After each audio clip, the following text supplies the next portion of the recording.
What's up, everybody? Long time no see. I've been kind of off grids, I guess. The YouTube thing was taking way too much time and I didn't have that kind of time. So I just wanted to take a little break, get some stuff done without having to film and edit everything. But I guess that kind of escalated, turned into a hibernation. And now here we are, 4.5 years later. But I'm back now, giving it another try. I've made some changes that should hopefully speed up the filming and editing process. I've got the new microphone, so there will hopefully be a lot less sound editing. And then I have new editing software that does things automatically that I have had to do manually before. So that's going to be a good help as well. So this video, it's just going to be an update video, me talking about stuff and showing you things. No actual work this time, but we'll get back to that soon. So I have updates on the big bore 277, and the 4-cylinder, and a couple of new things that sneak their way in. So let's get started, I guess. Start with this one. My plan is there's an oval race in I think it's the 2nd of March, and I would really like to participate there. But there's a couple of problems. After the last video I did on the big bore 277, I let it sit outside for too long with E85 in the carb and in the cylinder, and it didn't really like that. Surprise, surprise. So last summer, we were going to a snowmobile show. It was actually a car show, but we went there with some snowmobiles. And I brought a couple of engines just to have like a nice display. Then I found out it was the piston was stuck, probably from sitting with E85 in it. It's not a good idea. So I had to tear it all down, and I replaced the piston. Because the top ring on the old piston, it was actually broken. I'm not sure what exactly happened there, but I think I probably broke it when I removed it, when I tried to get it unstuck, because there was nothing wrong with the bottom ring, and I don't know what happened. But I replaced the piston because I will show you. So this is the piston that was in it, and then I found this piston, which is for the same engine. It's for a Rotex 670, but this one is for a HO, high output model. And the nice thing with this piston is that it has a wider skirt on the intake side. So, as you can see here, this is the piston that I was running before. And the intake width is limited by how narrow the skirt is here. So this one has a bit wider skirt, so I thought that's nice. I can have a wider intake port. That's great. So I put it all, I put it in. I have two of these. There's another one of this in here. Put it in there. We went to the show. Everything was fine. And then when we got back, I discovered something that was not great. I will show you. Okay, so as you can see, the ring gap of the lower ring, it is on the left side here, while on the other piston it is on the right side. That's a bit of a problem because you can see the lip there that's supposed to keep the ring in place. It's on the wrong side now, so I can't use this piston. I haven't run it yet, so that's good, because it probably wouldn't have been great. So yeah, I need to fix that. I'm just going to put the old piston back in, replace the ring, and run it like that. Next problem is I found this, which is Rotex original 277 free air magneto cover. I've been looking for one of these covers for 13 years, and then last year I finally found one. So yeah, it looks so much better than the old DIY cover that I had. But of course there are problems with that, with the old cover. I had my my triggers outside of the flywheel. No space for that now, so I have to figure something out there. I'm not sure how I'm going to do it yet, but probably make like an inner rotor ignition, something like that. There's going to be some more upgrades to the ignition. I've been running this single cylinder Ignitec box until now with 2 coils on it, one for each plug, and it has been working fine really, but then two-stroke stuffing gave me an idea. He borrowed my 4-cylinder box that I bought for the 4-cylinder project, but there's a change of plans there, so I won't need it for that anymore. More about that in a bit. So now I figure if I use the 4-cylinder box, I can use 2 outputs to each coil, hopefully get a bit stronger spark, which is always good. So yeah, there's gonna be some wiring to do there. This is what the wiring looks like at the moment, which is not great, but I have new pins and everything, so it shouldn't be a problem. I'm not sure where the carb is, because I put it somewhere, but I don't remember where. Story of my life. But it had been sitting with E85 as well. Didn't like that. There was lots of corrosion in it. So maybe I'll just have to use a different carb. I have a lot more VM44s.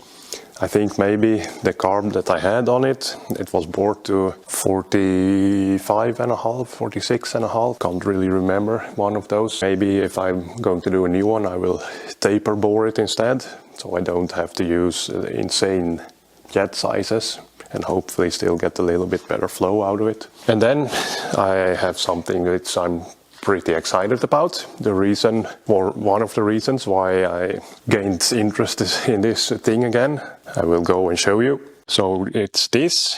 This is our dynamometer with a Land & Sea 9-inch water brake and your dyno box and weather station. So yeah, I'm looking forward to dyno the 277 and see if it has more than 26 horsepower that is stock. And here we have the Olympic that has been housing the 277. So this is going to be my oval racer again this year, but it's going to get some upgrades because it was not really great for oval racing as it turned out. Surprise, surprise again. For starters, it's getting new skis, which should help with the turning, and then it's getting... The second problem was the brakes, or the lack of brake really. It really sucked. I had to let go after half the straights because the brake didn't really do much.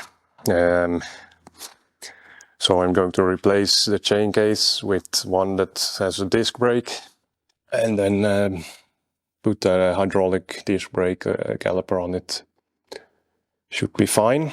And then it's getting a better suspension. I am using like a citation suspension, or you know, the 70s Skidoo slide suspension, and it's not great because there's not enough adjustability in it, and I don't get enough ski pressure, so that's also part of why it's been turning so bad.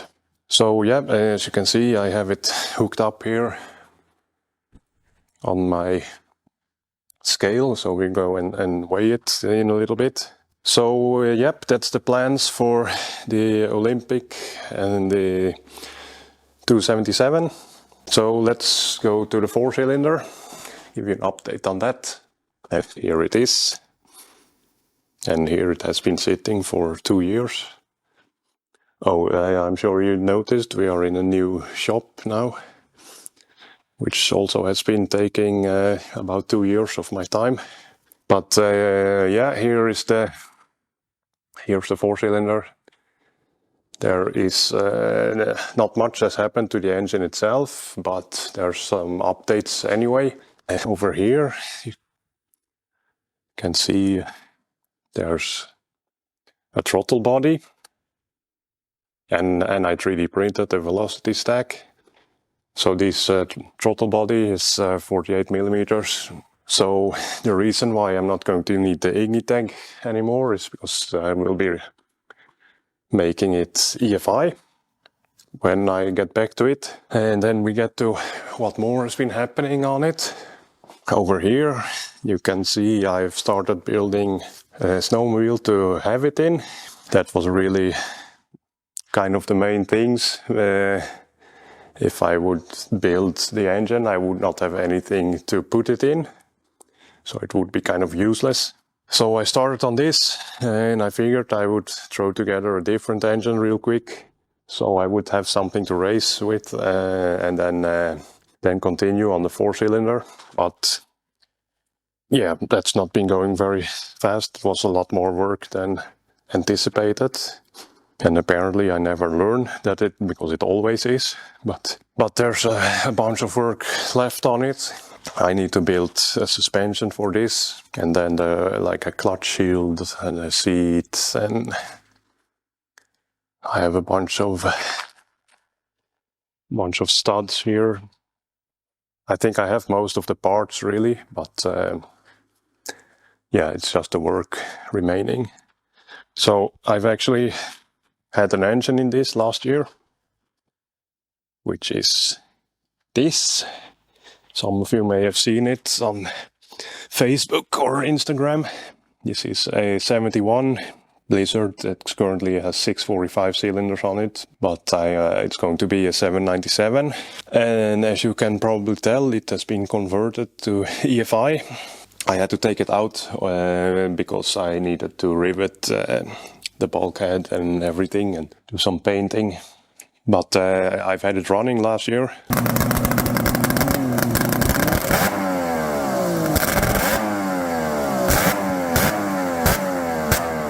And the good news is I am prepared the EFI for 4 cylinders. So that's why I made 4 throttle bodies, and the wiring is ready for 4 cylinders. I have 4 injectors.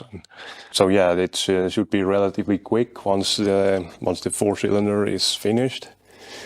See if I can get you. Here is where the injectors are. They're spraying into the crankcase. I will show you some more of this later. So yeah, that's what's going on here. I want to finish this engine first and need to finish this chassis before I continue on the 4-cylinder. So it might be a while, probably not this winter, maybe next winter, we'll see. But it's the project is not abandoned, it's just taking a lot more time than I expected. And here we have another project. And this is a 96 Mach Z or Z, or however you want to pronounce it. It has the 93 decals on it because those look a lot nicer. I've had this sled for a long time, but I kind of turned it into a trail racer last year. I was hoping to make it to the final race of the season with it, which I actually did, but then the race was cancelled because there was too much water on the track. So yeah, I haven't actually raced it yet. But let me show you what's going on in here. So the engine, stock, they are 780 cc's or 779. But this one has been re-sleeved to I think 77 millimeters stock crank. So it's a 950 now. Other than that, it's pretty much stock. The cylinders and head, they are from a 93, so that's why I felt I was allowed to put the 93 decals on. It's stock pipes and stock silencer and stock carbs. Everything is stock basically.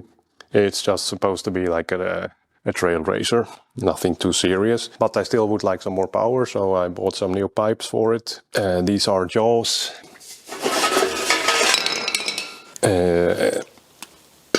Jaws 1000cc pipes, so hopefully they will work fine on this. So I had these spacers cut, so I can move the cylinders up a little bit and hopefully gain some RPM. And transfer area. And then I have these V-Force reeds. Found a good deal on eBay, so went ahead and bought them. Let's see how much difference they make. So the plan is I'm going to dyno it. I haven't done that yet, so I don't know how much power it has now. The cylinders, they have been dynoed to, I think it was 187 horsepower. But that was with a different bottom end and different pipes and different carbs, so who knows what it has now. Stock, it's supposed to have around 150 horsepower. But yeah, I'm going to dyno it this weekend, hopefully. So we'll see how that goes.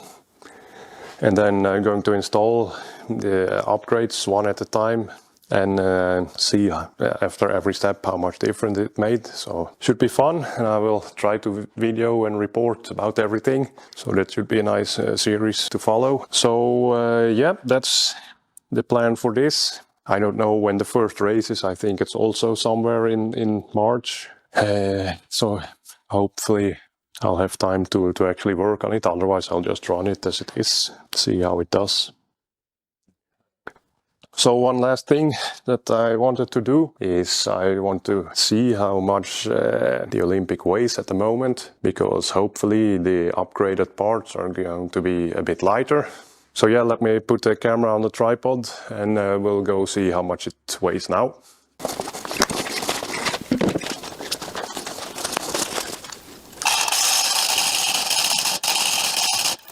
So yep, 149 kilograms, like this.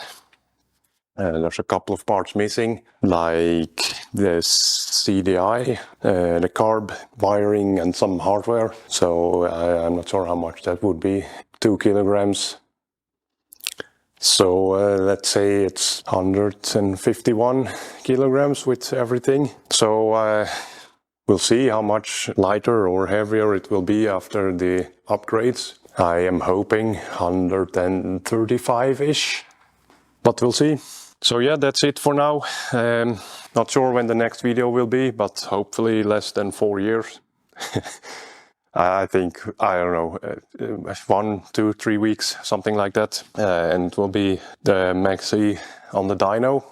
So yeah, thanks for watching and see you next time. Bye.